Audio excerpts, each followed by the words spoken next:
Welcome. Today, Great.com speaks with the New Zealand Institute of Environmental Health, and I am here with the national president, Tanya Morrison.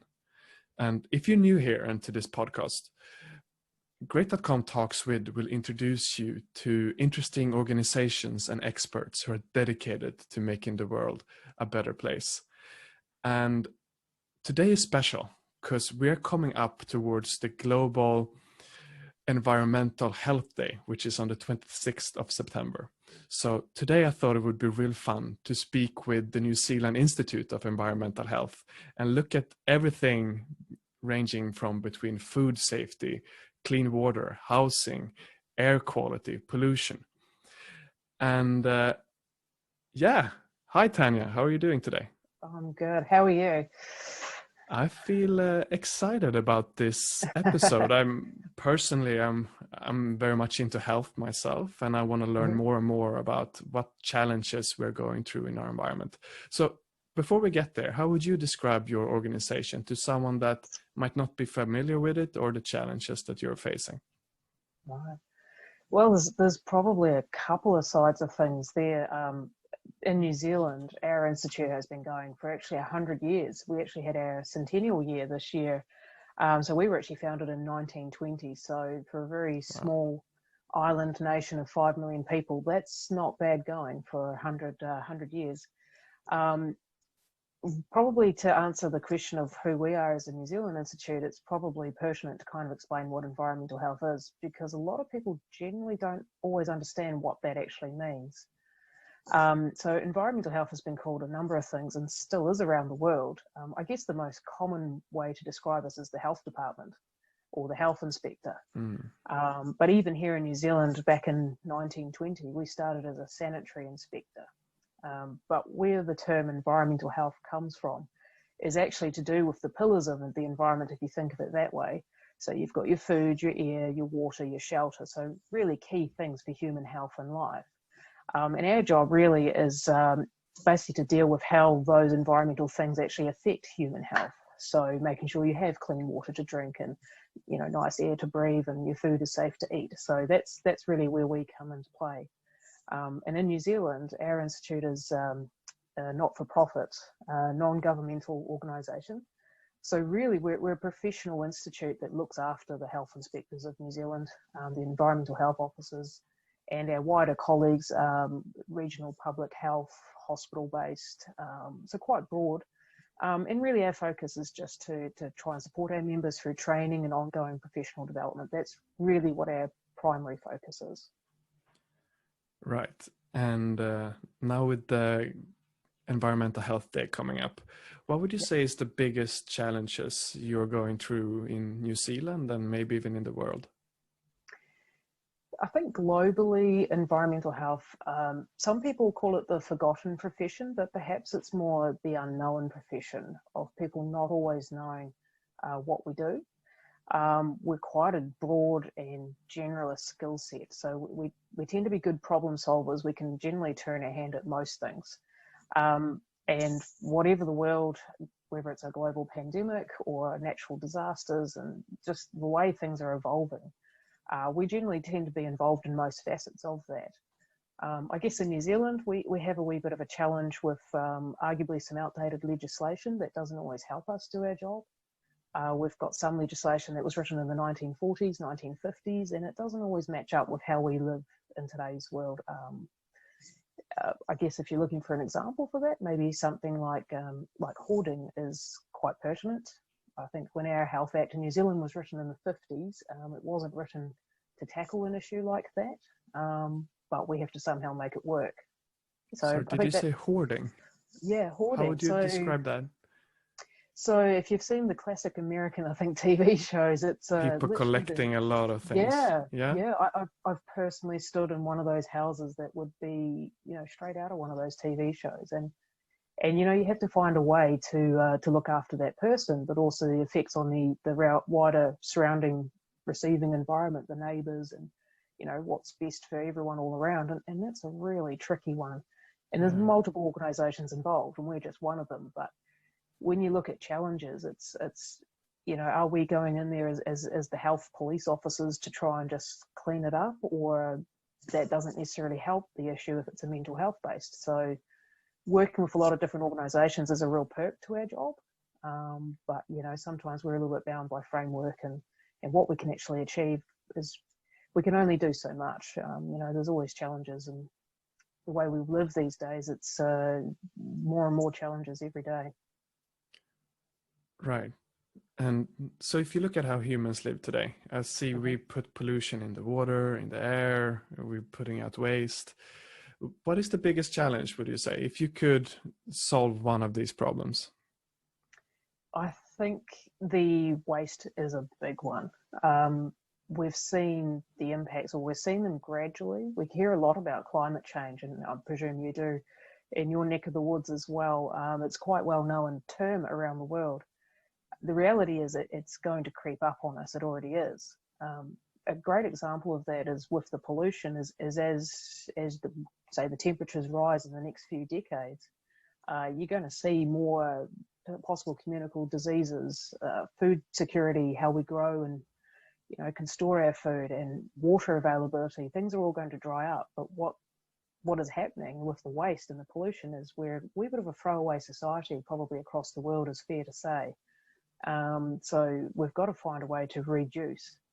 And, if we can do that, it can slow down that global warming effect, the rising temperatures, which has knock-on domino effects to every other thing. So, there's a lot to be said for trying to make use of the resources we have and protect the environment. Unfortunately, if we continue to abuse it, arguably, the environment's going to keep throwing things back at us. And you see that for extreme weather events, through rising temperatures. Water availability is getting harder in some parts of the world with severe drought. These things are all part of it. It's easy to say, let's just reduce waste, and that's not all there is to it, but it's certainly a key element for us. Right. And so all of this waste is putting out stuff in nature everywhere that shouldn't be there. What effects do you see that have on human health and our immune systems? I think it's across multiple platforms. You see it, in the food, in the water, trying to get clean drinking water to places. I mean, more developed countries, we have these systems in place, but our environmental health officers, even around the world, will go to less developed countries, and it's not a case of, here we live in luxury. You turn the tap, out it comes. You don't think about your clean water. You just drink it.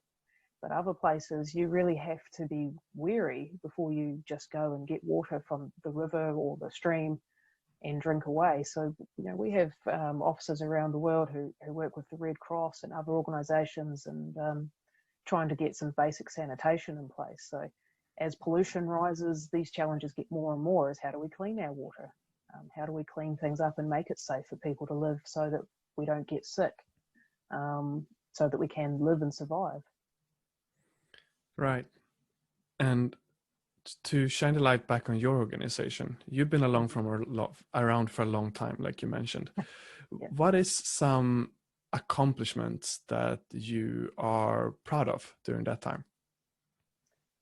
Definitely staying the distance, I think, to make it to 100 years compared to a lot of similar organisations like ours around the world is no mean feat. And with our membership base here, so we have around about 300 members here, which, again, remembering we're a small country, that's probably about 70% of our applicable industry are actually members here. And that's spread across public government agencies, local governments and councils, private industry specialists, our defence force. It covers quite a wide grasp. So we've always kind of maintained quite a broad membership base. So we're quite proud of that. It's a little bit tied into accomplishments, but also things we're still pushing for and really want to work on. So it's a little bit of our challenge at the moment too, is to keep pushing for updated legislation and to grow our membership base, and to keep working with our broader professions, those that are not true environmental health officers per se, but maybe offshoots of different elements of the health profession. But the fact that we're still here, we're doing all right, so that's a good thing. That is quite impressive, 100 years. Yeah. Now, let's say you got to exist 100 more years. What would be what would you like to accomplish? Let's start with 10 years. Yeah. That's a bit more realistic. What would you like to accomplish in the next 10 years? There's a big one here. I've mentioned a couple of times about legislation changes, and I guess there's a real example here. There's updating things that are now 50, 60, 70 years old to make it current to the way we live our lives, just to try and make sure there's an even playing field. Legislation is good for holding people to account. I mean, people generally want to do the right thing, whether it's cooking safe food or whatever it might be, but unfortunately people sometimes make mistakes, or they get it wrong, or they simply just don't know. So when we say that legislation, one thing in New Zealand we actually don't have here is any national legislation towards tattooing, or Towards beauty what? therapy and for tattooing. What is that? So to get a tattoo, Ah, tattooing. Okay. yeah, tattooing, Got it. yeah. Yeah. So many other places in the world have this, and tattoos are getting really popular worldwide. We're quite a Pacific nation. Obviously, we've got big Pacific influence. It's always has been a big thing in this part of the world. But there's a high risk of disease transmission, and hepatitis and other things like that can come from it. We would love to see some legislation here. Most other countries in the world, developed countries, have it, and we don't. And that's not to say that we just want more and more rules. It's not about that. It's about making sure that people are doing things safely.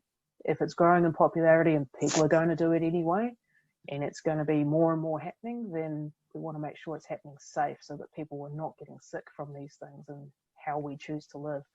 If we could achieve that within the next 10 years, we would be very, very happy. Besides that, it's really just continuing to grow and build more relationships with our other government agencies and stakeholders, and really just try to be more collaborative, as we've got to roll with the punches as things develop in the world. So 2020 has been quite the roller coaster year for the whole world as it is. So, it's just about adapting and surviving, really. I can really see the benefit of your organization in. I really loved what you said, that people generally want to do the right thing, but they don't have time to have all the information to do everything right and make sure their health is up to par. So it's really important that some kind of organization like yours is having their back and is looking into, okay, tattoos, how can we make that safely? Because they might not be thinking of it on their own. So do you have any data on, let's say I'm environmentally health concerned, but I see other people in my surrounding not having the same awareness. Do you have data on how can we reach people in an efficient way? Data's a hard one there because I said before, we're often called the forgotten profession, but it's more the unknown. But the fact of the matter is, that's almost not a bad thing to be unknown, because if we're doing our job properly in the background, if we are checking the restaurants to make sure they make safe food, you as a customer, you should never have to walk into a restaurant thinking to yourself, am I going to walk away very, very ill from this experience? If I go swimming in this pool, is my swimsuit going to be completely bleached and falling off me? Is my hair going to turn green? Am I going to get very red, sore eyes? I mean, is this water coming out of my tap? Can I drink this? Day to day, people do not give that a second thought. Well, to the point they shouldn't. They shouldn't have to worry about these things. We worry so you don't have to. That's kind of our profession. So it's really hard to quantify or throw any data about being more well-known in the right circles, to make sure if there's decisions being made, whether it's government agencies or whoever it might be, to make sure we have a seat at the table, because our skill set is so broad that we can turn our hand to food safety, air quality, water safety, anything really. We're quite handy people to have, particularly after a big natural disaster or a civil defence emergency, alongside many other professions, without a doubt. But because we're quite generalists in all these things, we're handy to have. But day to day, I think that's why we're not really known. We're there when things go wrong. We're definitely there when we have to be from a reactive point of view. I guess we're just trying to be a wee bit more proactive in terms of spreading who we are and what we do. Right. And I really liked what you said, that you worry so we don't have to. Yeah. So let's look at being proactive then, because still, you can't cover everything that is a hazard in today's society. So if you were to give your top 3 recommendations to someone, the average Joe listening to this, on how they can make sure they are staying as healthy as possible in a suboptimal environment, what would those 3 things be? A lot of it is actually just trusting your intuition and what we call your gut feeling here. You know, if you walk into a restaurant and you think that it's not looking the cleanest, or you know, you get a bit of a vibe about it that it's not probably going to be a good, safe experience for you, I'd probably turn around and walk back out. I think there's little things everyone can do. You can do one thing a day, and that's something I've heard said to me before, listening to other people talk in conferences and things in the context of waste management. So, I mean, if you can, over here, I don't know what it's like in other parts of the world, but before COVID hit, we obviously were on quite a campaign in New Zealand here to have less plastic straws. You know, so if you go and get a drink, you don't need a plastic straw. Trying to reduce our waste going into the environment, that's do one thing a day. So trust in your intuition, do one thing, small things, make the most of resources, don't take food and water and things for granted. Only use what you need to use, don't abuse it. Because there are limited resources in the world, and they are getting harder and harder to keep safe and make sure there's enough safe resources to go around everyone. Beautiful. So have common sense, take small steps every day, and be grateful for what you got. I think those are real solid advice.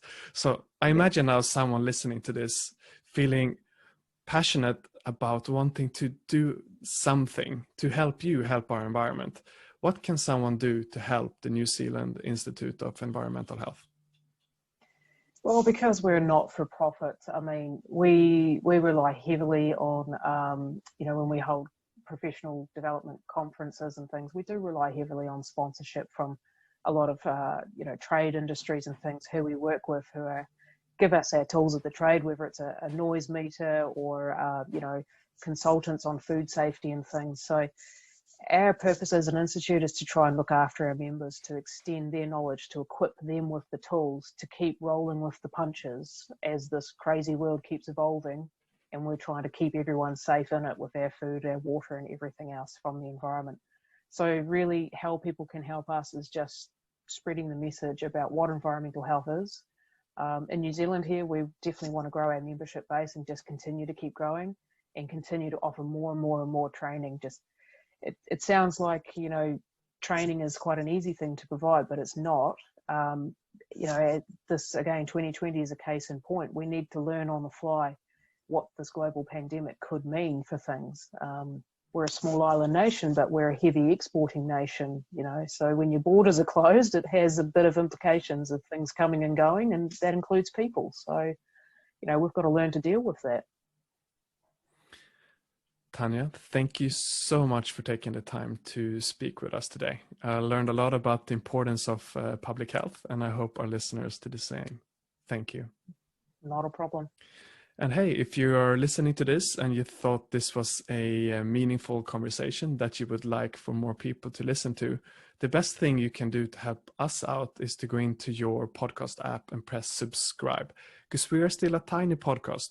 But if you have a lot of subscribers compared to your number of viewers, that can really help us climb into different top lists, and then more people can hear these conversations. So that would really help us out. And we see you in the next episode.